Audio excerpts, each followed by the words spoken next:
Another great segue into my subheading here that I have called Commodus's Crazy Stories. So I got about 6 or 7 here that I'm going to read through, and then Ritchie, we can get your reaction to some of these. So sure. First one is, again, we talked about him believing he was the incarnation of Hercules, so he would frequently emulate the legendary hero's feats by appearing in the arena to fight wild animals, commissioning statues of him dressed as Hercules. There's a rumor that he threw an operator of a bathhouse into an oven when the water wasn't warm enough, or he had him thrown in, didn't do it himself. He changed his name to, so this is a long one, to Lucius Allius Aurelius Commodus Augustus Herculeus Romanus Exupertorius Amazonius Invictus Felix Pius. He changed the names of the months of the year to match his now exactly 12 names. I read that. Yeah, that's...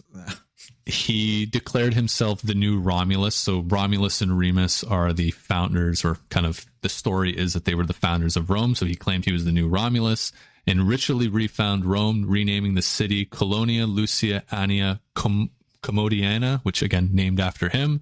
The legions were renamed Commodity. The fleet that imported grain from Africa was termed Alexandra Commedia Togata. The Senate was named after him. The palace was named after him. People were named after him.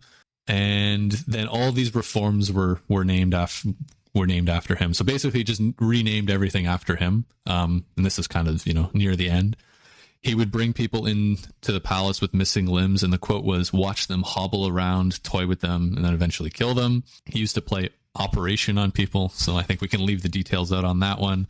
And then he killed his wife for having an affair, which again is the ultimate, does he not get the irony? This guy is probably doing that on a daily basis. Yeah. So again, it just kind of gets worse and worse and worse. Essentially, naming the 12 months after yourself, naming this... The one that you don't touch is the city of Rome itself, and you rename it after you. So I'm actually blown away, to be honest with you, at that level of narcissism. It is actually quite incredible. He probably would have been an influencer in the modern era. I think so, to be honest with you. Really successful one, probably. It's actually quite... I'd read some stories, but I didn't read those stories, and I'm actually quite blown away. And if anything, I think that just really emboldens the contrast for me between just one generation of rulers and kind of elite families within, if we're comparing him to his father, that is just, that is absolutely remarkable. And I don't know how you explain it in any way, shape, or form. I'm at a loss to try to understand how, to that. I think I made the point in the last episode, that analogy people use. And I think I said, in some cases, the apple doesn't fall far from the tree. And in this case, I believe the apple fell and it was thrown. And now, I don't think thrown is even remotely close enough to kind of, to capture how divergent these two people were. It's almost like, put the apple in a cannon and launch it across, I